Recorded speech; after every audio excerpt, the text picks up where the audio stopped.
Az SUV-k és crossoverek annyira népszerűek, hogy már szinte csak ilyen tesztautókat lehet kapni. Legutóbb például a Jaguar E-Pace volt nálam, ami egy álomszép autó, néhány hibával. Azzal összevetve a BMW X3 már nekem nem is tetszik. Amiben viszont nagyon jó az X3 dizájnja az, hogy sokkal nagyobb, mint ami ennek látszik. Ez kiválóan észrevehető a motoron,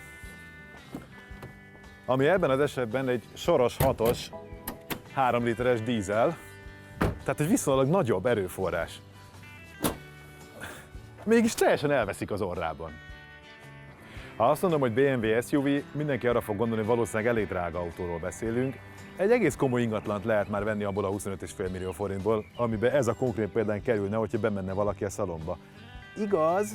Igaz, én nem gondolnám, hogy túl sokan mennének be ennyi pénzért és tennék le az asztalra, sokkal valószínűbb, hogy megegyeznek egy havi leasingdíjban, ülnek benne 3 évig, aztán 3 év múlva belőnek egy másik újdonságba. És hogy mit tud 25 millióért ma az autóipar? Például ezt. Ez a kulcs nem csak kulcs. Ez a kulcs egy kommunikációs eszköz is, mutatja az autó állapotát, mutatja, hogy állnak a különböző berendezések, azt is kijelzi, hogy mennyi van még a benzintankban, sőt, be lehet kapcsolni a szellőzést, hogy egy kicsit jobb legyen a klíma, mielőtt beszállunk a napon álló kocsiba.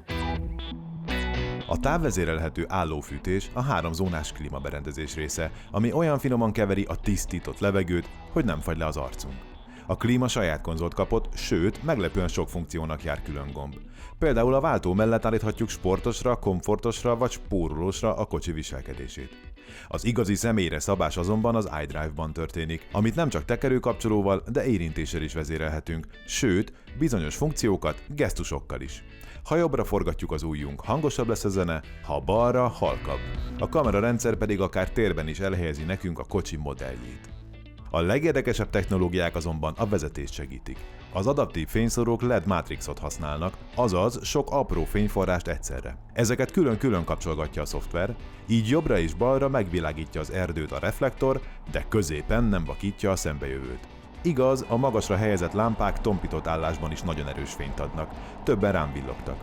Számomra azonban a fél autonóm sofőrasszisztens volt igazán új élmény. Sávtartó rendszer és radaros tempomat lassan 10 éve kapható. Az X3 azonban már nem a hibáinkat korrigálja, hanem önállóan a sáv közepén tartja magát.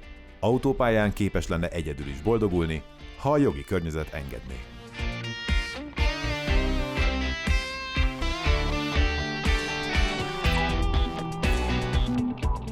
Ha szeretnék párhuzamosan megállni a kocsival, akkor annyi a dolgom, hogy jelezzem az autónak a parkoló automatika gombjának megnyomásával, és itt a kijelzőn elkezd keresni helyet. Amikor valamelyik hely megtetszik, akkor megállhatok, például itt. Nagyon jó, megálltam, és akkor felszólít rá, hogy jelezzem az irányjelzőre, hogy merre akarok beparkolni, és ha felengedem a féket, onnantól kezdve nekem nincs több dolgom. A váltót, a gázt, a kormányt, a féket, mindent az autó kezel. Nekem annyi a dolgom, hogy egy kis ujjacskámat rajta tartom a gombon, ezzel jelzem a számítógépnek, hogy figyelek, minden rendben, csinálhatod. Ezek a rendszerek a korai állapotukban nem működtek igazán jól. Majdnem ugyanannyi figyelmet követelt az üzemeltetésük, mint hogyha nélkülük vezettünk volna. De most már nem ez a szituáció. Ez már tényleg egy automatika. Ez a rengeteg technológia egyetlen cél felé mutat. Ez az autó felkészíti a vezetőjét, milyen lesz az, amikor majd már egyáltalán nem kell vezetnie, mert autonóm módon fog döntést hozni a gép helyette.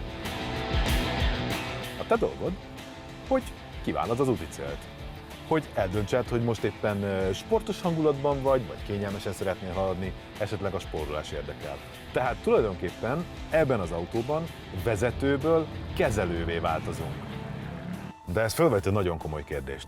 Sokkal kevesebb figyelmet igényel ennek az autónak a vezetése, mint egy olyan autóét, ahol minden a sofőrön múlik. Mi történik? Az történik, hogy amikor már minden van és az a kocsi megy, akkor előkerül a telefon, és ezt látjuk. Ez egy iszonyú veszélyes szituáció.